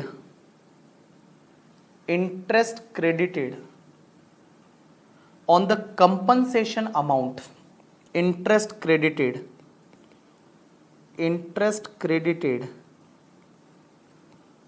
on the compensation amount awarded by, interest credited on the compensation amount awarded by motor accidents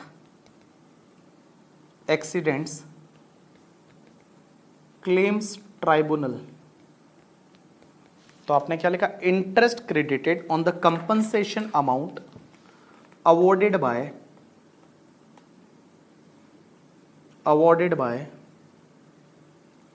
motor accidental claim tribunal.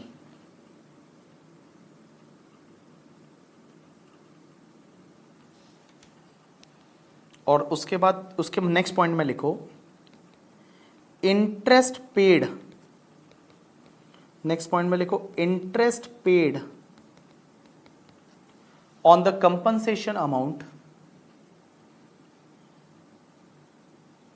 interest paid on the compensation amount awarded by motor accidental claims tribunal। Same वैसा का वैसा, सिर्फ मैंने एक change किया है, वहां credit की जगह यहां पेड लिखा है। Interest paid on the compensation amount awarded bye motor accidental claim tribunal and interest is up to rupees 50,000, interest is up to rupees 50,000 in a financial year,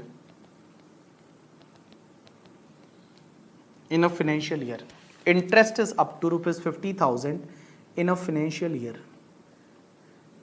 मैं भी समझाता हूं आपने ये क्या लिखा है, मैं अभी समझाता हूं कि आपने ये क्या लिखा है।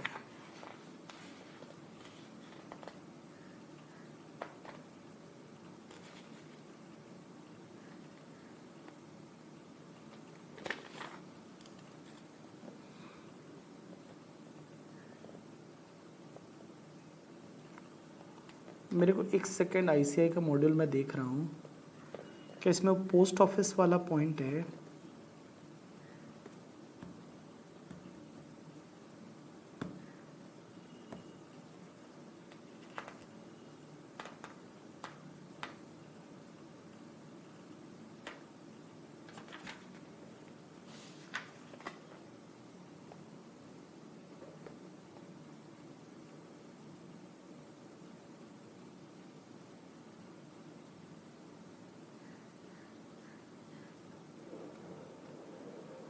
हाँ भाई, चलो यहां पे आप एक काम करो,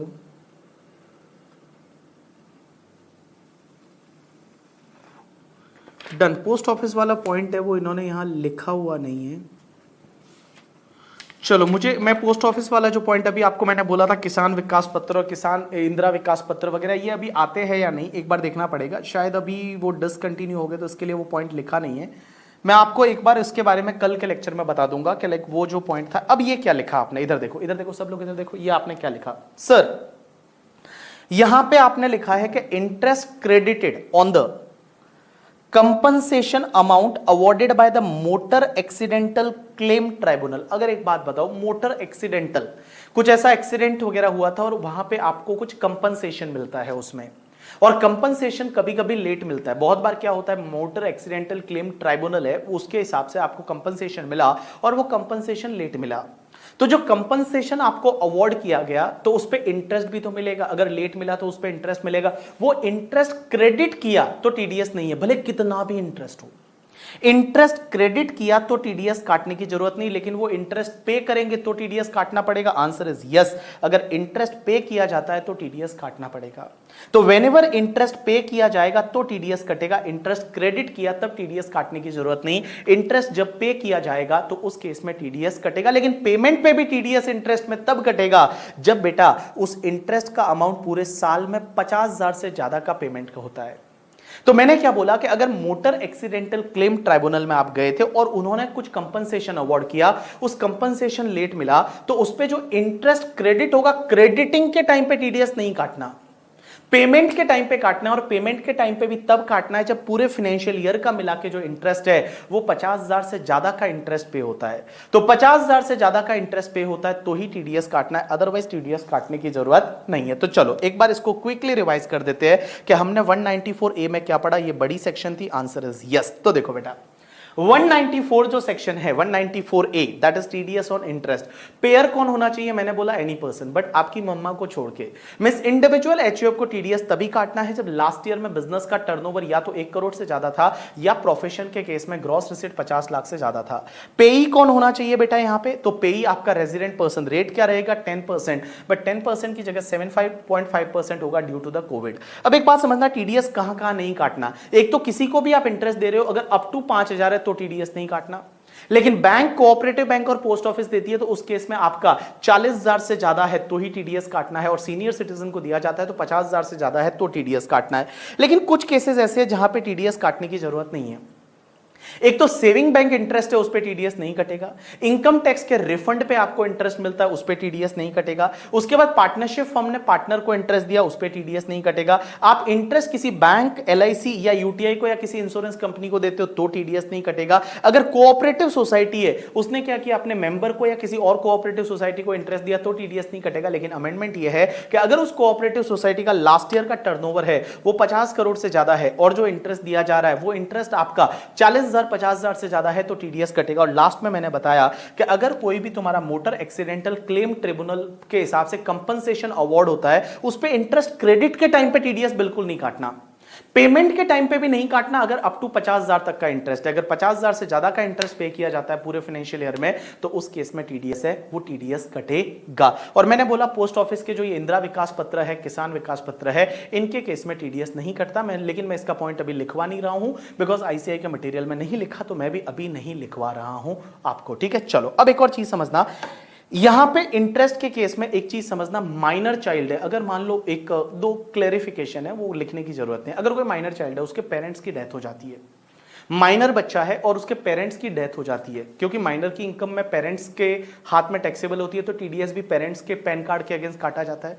बट माइनर का कोई है, माइनर जिसके पेरेंट्स की डेथ हो जाती है, दोनों पेरेंट्स मान लो नहीं है, तो उस केस में वो टीडीएस किसके लिए, किसके अगेंस्ट काटा जाएगा, किसके अकाउंट में जमा करवाया जाएगा, किसके पैन नंबर के आगे जमा करवाया जाएगा, तो वो माइनर के पैन नंबर के आगे ही जमा करवाया जाएगा।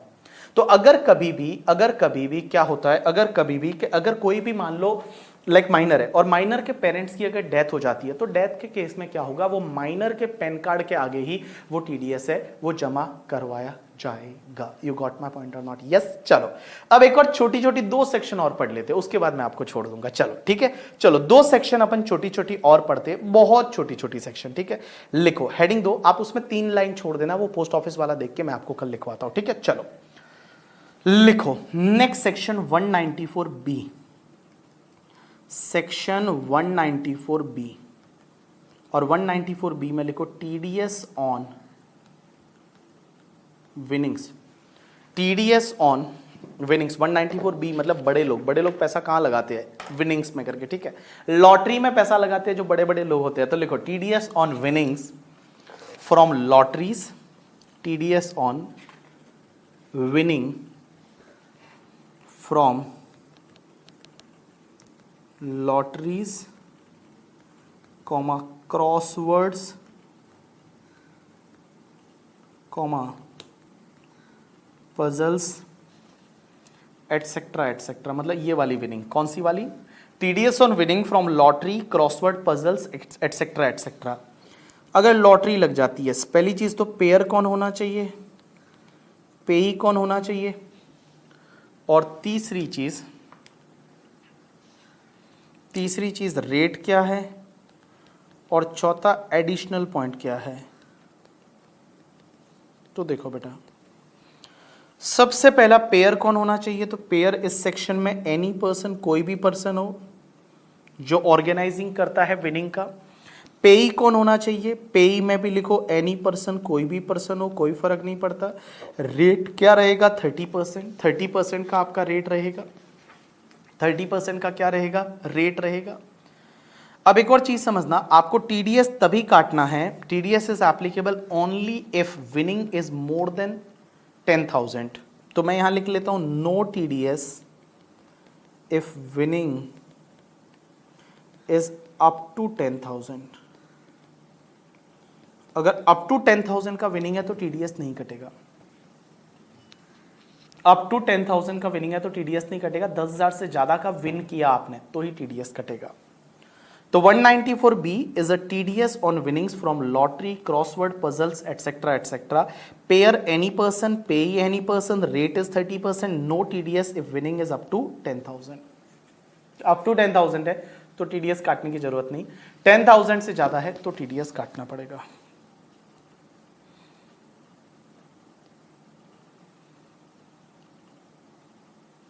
चलो उसके बाद में एक और सेक्शन लिखो 194BB। 194BB, बीबी का मतलब होता है बहुत बड़े लोग, एक तो होता है बी मतलब बड़े लोग लॉटरी में पैसा लगाते हैं। तो 194BB लिखो TDS on winning from horse races. जो तुम्हारा हॉर्स रेसेस का विनिंग होता है, हॉर्स रेसेस जो किस पे पैसे लगाते हैं, घोड़ों पे, जैसे महालक्ष्मी रेस कोर्स है मुंबई में, हॉर्स रेसेस। तो हॉर्स रेसेस का विनिंग, तो आपने क्या लिखा, TDS on winning from horse races. तो 194BB TDS on winning from horse races, और एज इट इज कॉपी मार दो इसको, जो ऊपर लिखा है वो का वो एज इट इज आप इसको कॉपी मार दोगे, एज इट इज आप इसको कॉपी मार दोगे, मीन्स वो का वो। पेयर कौन, एनी पर्सन, पेई कौन, एनी पर्सन, रेट 30% और no TDS if winning is up to 10,000। No TDS if winning is up to 10,000, as it is copy करो इसको। Pair any person, pay any person, rate 30%, no TDS if winning is up to 10,000. तो TDS on winnings from the horse races.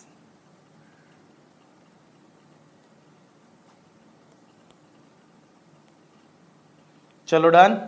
अब आप एक काम करो, एक common note लिखो, यहां लिखो नोट फॉर दोनों सेक्शन के लिए ये नोट दोनों सेक्शन के लिए है फॉर 194B एंड 194BB। एक बात बताओ, कभी अगर मान लो विनिंग में किसी का कार खुल जाए तो, इन काइंड कार खुल गया, जैसे मैं एक एग्जांपल लेता हूं, एक बंदा है जिसका नाम है मिस्टर लकी, और जो मिस्टर लकी जो था वो लकी का कार खुल गया, ये बेटा कार है, अब इसका बड़ा BMW कार खुल गया करके, ठीक है। अब आप बोलोगे ओ सर ऐसा कार नहीं होता, ये तो सर ऐसा बस लग रहा है, ठीक है, बट मान लो ये कार है BMW का, तो BMW का कार है जिसकी वैल्यू है 1 करोड़ की। अब एक बात बताओ मुझे, अगर वैल्यू 1 करोड़ की है सर, यहाँ तो आपने गरीबों जैसे आपने कितना लिखा है 10 लाख, 1 करोड़ लिखो सर, हाँ 1 करोड़ तो भी नहीं हो रहा क्या, ओ अभी 10 लाख हुआ, पहले 1 लाख ही लिखा था, ओ 10 करोड़। तो क्या है ना, इतना बड़ा अमाउंट अपन ने देखा नहीं तो अपन लिख नहीं सकते ना, दिमाग में ही नहीं आता। हाँ तो देखो मैंने क्या बोला कि वैल्यू अगर 1 करोड़ की है इस कार की, कार वैल्यू इज 1 करोड़, और ये लकी की कार खुल गई, लकी बड़ा लकी है तो उसकी कार खुल गई, तो अब इस पे टीडीएस कैसे काटे? देखो पेमेंट कर रहे हैं तो उसमें से अमाउंट काट के गवर्नमेंट को जमा करवा देंगे, बट कार पे टीडीएस कैसे काटे? Means how to deduct TDS on the car, car पे हम जो टीडीएस है वो टीडीएस कैसे काटेंगे, कार जो है वो कार पे टीडीएस कैसे काटेंगे? तो बेटा यहां पे समझने की कोशिश करना, कार पे टीडीएस कैसे काटेंगे, तो लॉ मेकर्स बोलते हैं कि कार पे तो पॉसिबल नहीं है ना, ऐसा नहीं ना कि 30% काट के कार को भेज दो इनकम टैक्स डिपार्टमेंट, या 2 पहिए काट के 30% के टुवर्ड्स और इनकम टैक्स डिपार्टमेंट को भेज दो। Is it like that? Answer is no. तो इसमें क्या होगा कि जो लकी होगा ना, उस लकी को, लकी जो है जो लॉटरी वाला है, जैसे लॉटरी किसने लगाई थी, मान लो महालक्ष्मी कुछ लॉटरी था, महालक्ष्मी लॉटरी, तो ये महालक्ष्मी वाले लकी को बोलेंगे कि बेटा ये कार चाहिए ना तो तू हमको 30 लाख रुपया लाके दे, पहले तू 30 लाख रुपया लाके दे तब हम तुझे कार देंगे, तब तक हम कार तुझे नहीं देंगे। Means they will release the car only after ensuring that tax on that car is paid to the government. Means government को टैक्स पे कर दिया, या तो तू 30 लाख हमको लाके दे दे, 30 लाख जो है वो हमको ला के दे दे, उसका 30%, नहीं तो जाके गवर्नमेंट को जमा करवा के 30 लाख चालान लेके आ एडवांस टैक्स भरने का, कि भाई मैंने टैक्स भर दिया एडवांस टैक्स, और चालान लेके आ तब हम कार देंगे, नहीं तो तुझे कार नहीं देंगे। तो यहां पे जो भी ऑर्गेनाइजर रहेगा लॉटरी का, उस ऑर्गेनाइजर को ये एंश्योर करना पड़ेगा कि टैक्स उस पर जा चुका है, उसके बाद ही वो कार को रिलीज करेगा, उससे पहले वो कार को रिलीज नहीं करेगा। अब आप मुझे ये पूछोगे करके, मुझे पूछोगे, मुझे पता है आप मुझे ये पूछोगे कि सर लकी के पास 30 लाख है ही नहीं तो क्या होगा? लकी गरीब है, लकी के पास तो 30 लाख है ही नहीं, उसकी तो कार है, वो लक की वजह से खुल गई, वो तो गरीब है, उसके पास 30 लाख है ही नहीं, तो जब 30 लाख नहीं है तो हम क्या करें करके, ठीक है, हम क्या करें भैया, कार मत लो, अगर आप गरीब हो तो कार मत लो करके, ठीक है भैया, टैक्स तो भरना पड़ेगा उस पर। तो आपको क्या करना पड़ेगा कि जो ऑर्गेनाइजर रहेगा, he will ensure that tax on that car is already paid to government, only after that he will release the car. तो आप एक काम करो, लिखो जैसा मैं लिखवाता हूं, लिखो जैसा मैं लिखवाता हूं, वहां पे एक नोट लिखो, लिखो if winning is in kind, if winning is in kind, if winning is in kind, then organizer will release the, then organizer in kind, KIND, then organizer will release winning only after ensuring that, only after ensuring that, ensure EN, only after ensuring that tax on winning, only after ensuring that tax on winning paid to government, tax on winning paid to government, tax on winning paid to government, tax on winning paid to government। तो आपने क्या लिखा, if winning is in kind then organiser will release the winning only after ensuring that tax on winning is paid to government, उसके बाद ही वो winning को release करेगा। तो दो सेक्शन अपन ने एक जैसी पढ़ी। 194B दैट इज बड़े लोग, बड़े लोग किस में पैसा लगाते हैं, लॉटरी में, लॉटरी क्रॉसवर्ड पजल्स उसमें पैसा लगाते हैं बड़े लोग। और एक बात बताओ 194BB कौन सी थी, बहुत बड़े लोग किस पे पैसा लगाते हैं, हॉर्स रेसेस पे, घोड़ों पे पैसे लगाते हैं, तो वो विनिंग 194BB में आएगी। ठीक है, चलो so thanks a lot people, आज के लिए इतना बहुत है, कल इसके आगे अपन कंटिन्यू करेंगे। तो जितना आज पढ़ा है, लेकिन आज मेरी आपसे रिक्वेस्ट रहेगी ये टॉपिक मैं जब तक पूरा नहीं करता आप रोज रिवाइज करके आओगे। ये टॉपिक जब तक पूरा नहीं होता आपको रोज रिवाइज करना पड़ेगा। तो कल आप इसको रिवाइज करके आओगे, इसके आगे मैं कल पढ़ाना चालू करूंगा। मैं कल सीधा 194C से पढ़ाना चालू करूंगा। मेरा मानना ये रहेगा कि उससे पहले वाला आप रिवाइज करके आ चुके होंगे। ठीक है, चलो, so thanks a lot people. आज के लिए इतना बहुत है, कल कंटिन्यू करेंगे। इसके आगे बहुत ही इंटरेस्टिंग टॉपिक है, थोड़ा थियरी है बट इंटरेस्टिंग टॉपिक है, आपको धीरे धीरे समझ में आता जाएगा और आप साथ साथ में रिवाइज करते जाओगे। ठीक है, चलो, थैंक्स अ लॉट पीपल। आज के लिए इतना बहुत है।